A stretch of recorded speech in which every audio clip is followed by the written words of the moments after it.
Welcome to the world of madness. നിക്ക് ഇതിലല്ല, അതില്. അല്ലു അർജുൻ മല്ലു അർജുനായി മാറിക്കഴിഞ്ഞ് Arya 2, Romeo and Juliet, Gajapokkiri, Badrinath മുതലായ സിനിമകൾ ചെയ്ത് അല്പം ഡൗൺ ആയിട്ടിരിക്കുന്ന സമയം. ആ സമയം, അതായത് 2014 അല്ലു ഒരു ഐറ്റായിട്ട് അങ്ങ് വന്നു മോനെ. ആ പടമാണ് റേസ് ഗുരം. അങ്ങനെ പറഞ്ഞാൽ ചിലപ്പോൾ എല്ലാവർക്കും മനസ്സിലാവണമെന്നില്ല.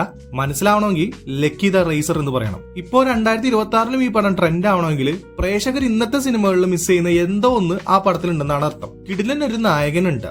ആ നായകന് കിട്ടു സ്ക്രീൻ പ്രസൻസ് ഉണ്ടാവും. നായകനത്തെ വില്ലൻ ഉണ്ടാവും, കോമഡി ഉണ്ടാവും, റൊമാൻസ് ഉണ്ടാവും, എന്റർടൈൻമെന്റ് ഉണ്ടാവും. അതൊന്നും കൂടാതെ മറ്റൊന്നു കൂടെ ഉണ്ടാവും, the unique one. And that was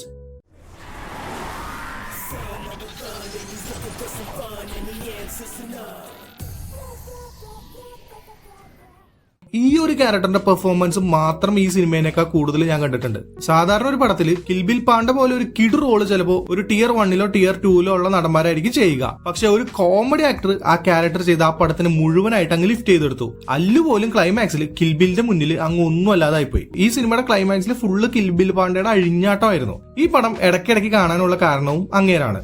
അത്ര കിടു ക്യാരക്ടറും പെർഫോമൻസും ആണ് ബ്രഹ്മാനന്ദം ഇതിൽ ചെയ്തു വെച്ചേക്കുന്നത്. ഒരു ടിപ്പിക്കൽ തെലുങ്ക് പടമാണ്. ലോജിക് ഇല്ലാത്ത സീൻസ് ഒരുപാടുണ്ടെങ്കിലും ഈ പടത്തിന്റെ ആ ഒരു വൈബിലോട്ട് നമുക്ക് ഇറങ്ങാൻ കഴിഞ്ഞു കഴിഞ്ഞാൽ അപാര പടമാണിത്. ഇതിലെ ചില ഡയലോഗ്സ് ഒക്കെ പക്ക ഗൂസ് ബംസ് ആണ്. ശരിക്കും പറഞ്ഞാൽ ഇതുപോലൊരു പടം ഇപ്പൊ പ്രേക്ഷകർ മിസ് ചെയ്യുന്നതുകൊണ്ടും ഇപ്പൊ ഇങ്ങനെ ഒരു ഔട്ട് ആൻഡ് ഔട്ട് എന്റർടൈനർ പടം ഇറങ്ങാത്തത് കൊണ്ടൊക്കെയാണ് 12 വർഷങ്ങൾക്ക് ഇപ്പുറവും ഈ പടത്തെ പറ്റി ആളുകൾ ചർച്ച ചെയ്യുന്നത്. ഈ ഇടയ്ക്ക് കുറച്ച് സ്റ്റുഡൻസ് ഒരു ഫിലിം ഷോയിൽ ഈ പടം വെച്ചിട്ട് ഇളകി മറിയുന്ന കാഴ്ച ഇൻസ്റ്റയിൽ ഭയങ്കര വൈറലായിരുന്നു. അജാദ് റിപ്പീറ്റ് വാല്യൂ ഈ പടത്തിനുള്ളതുകൊണ്ടാണ് അതൊക്കെ അങ്ങനെ നടക്കുന്നത്. ഈ പടത്തിലെ ഡയലോഗ്സ്, കോമഡീസ്, അല്ലുവിനെ പ്രസന്റ് ചെയ്തിരിക്കുന്ന രീതി, അല്ലുവും ചേട്ടനും തമ്മിലുള്ള പരിപാടികൾ, ഇതെല്ലാം ഈസിലി കണക്ടിംഗ് ആണ്. ഓവർ ദ ടോപ്പ് ആയിട്ടുള്ള ആക്ഷൻ സീൻസിന് അല്പം ട്രോൾ കിട്ടിയാലും പടം മൊത്തത്തിൽ പൈസ വസൂലാണ്. ഈ ഒരു പടത്തിന് ശേഷമാണ് അല്ലു അർജുന് നോർത്തിൽ ഒരു മാർക്കറ്റൊക്കെ ഓപ്പൺ ആവുന്നത്. ഇതിന്റെ ഡബ്ഡ് വേർഷനൊക്കെ നോർത്തിലും വലിയ ട്രെൻഡായിരുന്നു. യൂട്യൂബിൽ നോക്കിയാൽ തന്നെ ഒരുപാട് ഹിന്ദി യൂട്യൂബേഴ്സ് ഈ സിനിമയുടെ റിയാക്ഷൻസ് ഒക്കെ ചെയ്തിരിക്കുന്നത് കാണാനാകും.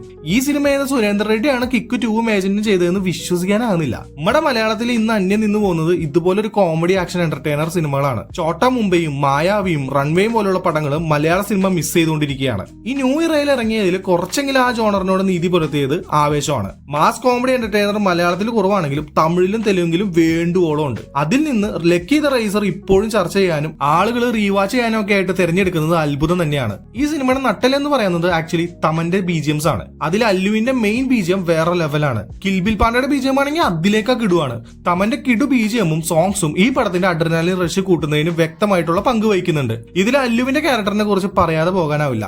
കാരണം ഹൈ എനർജറ്റിക് ക്യാരക്ടറാണ്. അല്ലു ആ വക ക്യാരക്ടേഴ്സിൽ അഗ്രഗണ്യനാണ്. പുള്ളിയുടെ ഇൻട്രോ സീനും പോലീസായിട്ടുള്ള ആ സെക്കൻഡ് ഇൻട്രോയും ഫൈറ്റ്സും ഡാൻസും ഡയലോഗ്സും എല്ലാം വേറെ ലെവലാണ്. പുള്ളി പോലീസ് ആയതിനു ശേഷമൊക്കെ അജാതി ഓറയാണ്. വില്ലൻ അടിച്ചിട്ട് വില്ലന്റെ വീട്ടിൽ ചെന്ന് അവന്റെ അച്ഛനെ വാൺ ചെയ്യുന്ന സീനൊക്കെ പീക്ക് ഹീറോയിസം ആണ്. ഈ പടത്തില് അല്ലുവിന്റെ കോമഡീസും റിയാക്ഷൻസും ഒക്കെ നൈസ് ആണ്, എസ്പെഷ്യലി കിൽബിൽ ആയിട്ടുള്ള സീൻസിൽ. മലയാളം ഡബൊക്കെ വേറെ ലെവലായിട്ടാണ് ചെയ്തു വെച്ചിരിക്കുന്നത്. ഈ സിനിമയുടെ മലയാളം ഡബ്ഡ് വേർഷൻ കണ്ട് എനിക്ക് ജാതി രോമാഞ്ചം. അപ്പൊ തെലുങ്കിൽ ഈ പടം കാണുന്ന അവരുടെ അവസ്ഥ ഒന്നും പറയേണ്ട ആവശ്യമില്ല. ഇതില് വില്ലനായിട്ട് അഭിനയിച്ച രവി കിഷനും മുകേഷും അടിപ്പർ റോൾസ് തന്നെയായിരുന്നു. അതിൽ ശിവ റെഡ്ഡിനെ കാണുമ്പോൾ തന്നെ പേടിയാവും. പക്ഷെ പുള്ളിയുടെ ക്യാരക്ടർ ആണെങ്കിൽ എന്റർടൈനിങ്ങും ആണ്. ഡാൻസും കോമഡിയും ടെററും ഒക്കെ ആയിട്ട് ആ സിനിമയുടെ മൂഡിന് ചേർന്ന ഒരു വില്ലൻ. ACP റാം എന്ന ലക്കിയുടെ ചേട്ടനായിട്ട് അഭിനയിച്ച ശ്യാമും നൈസായിരുന്നു. പിന്നെ പ്രകാശ് രാജിന്റെ റോളും ഫുൾ കോമഡിയാണ്. ഇനി പറയാൻ അവസാനത്തേക്ക് വെച്ച ശ്രുതി ഹാസൻ. പുള്ളിക്കാരത്തിയുടെ പീക്ക് ബ്യൂട്ടിയാണ് പടത്തിൽ മുഴുവനും. അതിപ്പോ പാട്ടിലാണെങ്കിലും ഡാൻസിലാണെങ്കിലും ക്യാരക്ടറിലാണെങ്കിലും അങ്ങനെ തന്നെ. ചുരുക്കി പറഞ്ഞു കഴിഞ്ഞാൽ വന്നവരും നിന്നവരും പോയവരും എല്ലാം ആറാടിയ ഒരു മാസ മസാല എന്റർടൈനർ പടം.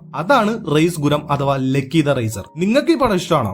ആണെങ്കിലും അല്ലെങ്കിൽ എല്ലാവന്മാരും അതിന്റെ കാരണം പറഞ്ഞിട്ട് പോയാൽ മതി. Frustration sir, frustration. അപ്പൊ നെക്സ്റ്റ് വീഡിയോയിൽ ഈ ഫ്രസ്ട്രേഷൻ മാറ്റി വെച്ച് വരാം.